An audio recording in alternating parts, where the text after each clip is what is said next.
Hello नमस्कार. Active कुकिंगमध्ये आपले सहर्ष स्वागत आहे. तर आज आपण बघणार आहोत पावटा रेसिपी. मस्त असा झणझणीत पावट्याचा भात बनवणार आहोत आपण. त्यासाठी साहित्य घेतलेलं आहे: 1 टॅमॅटो, 1 कांदा, 2 हिरवी मिरची, फरसबी, कोथिंबीर, शेंगदाणे, 1 तमालपत्र, 1 चक्री फूल, आलं लसूण आणि बटाटा. हे सगळं साहित्य धुवून चिरून घेतलेला आहे आणि 1 वाटी तांदूळ निवडून घेतलेला आहे आणि 1 वाटी पावटा सोलून घेतलेला आहे. त्याला छान असे मोड फुटलेले आहेत. आता आपण गॅस पेटवलेला आहे, त्यावरती ठेवलेला आहे कुकर आणि त्यामध्ये 1 पळी तेल टाकलेलं आहे. तेल पण आपल्याला छान असं गरम होऊ द्यायचं आहे आणि नंतरच जिरं मोहरी टाकायची आहे. आपली फोडणी जर छान टेस्टी झाली, कडकडीत, कोणती पण भाजी असो, रेसिपी असो, ती छान व टेस्टी होते. आता त्यात टाकलेलं आहे जिरे आणि मोहरी. छान असे आपल्याला जिरे मोहरी फुटू द्यायचे आहे आणि नंतर टाकायचं आहे तमालपत्र आणि 1 चक्री फूल टाकलेलं आहे. जास्त मसाल्याचा यूज करायचा नाही आपल्याला. नंतर टाकलेलं आहे आलं लसूण पेस्ट आणि त्यामध्ये टाकलेला आहे 1 कांदा. हे पण आपल्याला असं छान हलवून घ्यायचं आहे. एकदम साधी सोपी रेसिपी आहे आणि खायला तर एकच नंबर लागतो. नक्की तुम्ही एकदा ही रेसिपी करून पहा. त्यासाठी तुम्हाला हा व्हिडिओ पूर्ण पाहावा लागेल, तरच कळेल डिटेलमध्ये रेसिपी.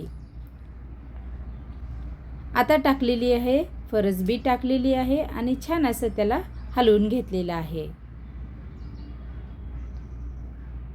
नंतर टाकायचा आहे त्यामध्ये बटाटा.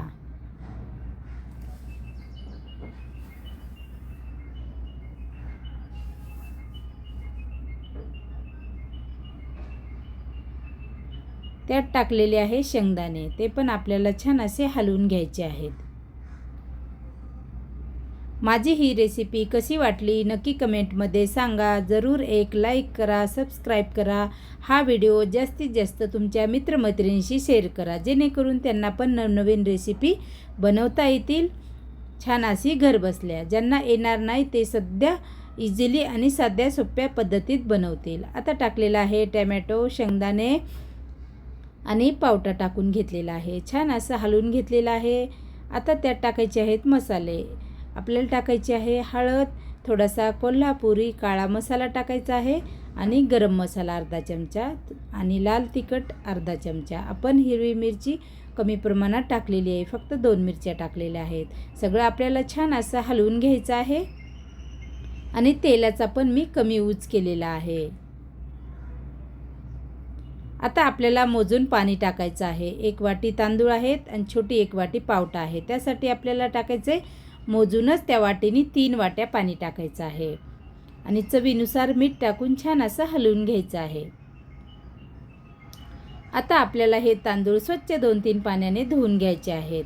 कसं मार्केटमध्ये बोरिंग पावडर लावलेलं असतं, त्यामुळे धान्य आपण कोणतं बी राहो कडधान्य काही धुते वेळेस स्वच्छ धुवून टाकायचं आहे 2-3 वेळा. तर चला, तांदूळ धुवून झालेले आहेत. मी टाकून घेतलेले आहे कुकरमध्ये आणि वरतून छान अशी कोथिंबीर टाकलेली आहे. हे सगळं एकत्र हलवून आपल्याला कुकर लावून ठेवायचा आहे आणि आपल्याला 3 शिट्ट्या करून घ्यायच्या आहेत. 2 शिट्टी 3 शिट्ट्या झाल्या की लगेच कुकर बंद करायचा आहे. मस्त असा मोकळा फटफटीत छान असा पावटा भात झालेला आहे रेडी. बघा मस्त झालेला आहे आणि वास तर इतका अप्रतिम छान यायला लागलेला आहे. रात्रीच्या जेवणासाठी हलका फुलका असा मस्त पावटा, फेमस कोल्हापुरी पावटा भात तयार आहे. तर चला मग, ह्या माझ्या व्हिडिओला लाईक करा, शेअर करा, सबस्क्राईब करा, सोबतच बेल आयकॉनवरती क्लिक करा. नवनवीन व्हिडिओचे सगळ्यात आधी नोटिफिकेशन तुम्हाला येतील. आणि जरूर एक कमेंट करा की कसा झाली रेसिपी माझी आणि तुम्ही पण करून बघा. जमली का, आवडली का तुम्हाला? तर चला, मस्त गरमागरम जेवण करून घेतो. कोल्हापुरी फेमस पावटा भात. चला मग, माझा हा व्हिडिओ बनवून लगेच तुम्ही पाहून रेसिपी बनवायला स्टार्ट करा. मस्त अशी इझिली रेसिपी आहे, सहज मुलामुलींना बनवता येईन अशी. तर चला, अशी पुन्हा भेटते छान असे एका व्हिडिओमध्ये. मस्त खा आणि स्वस्त राहा.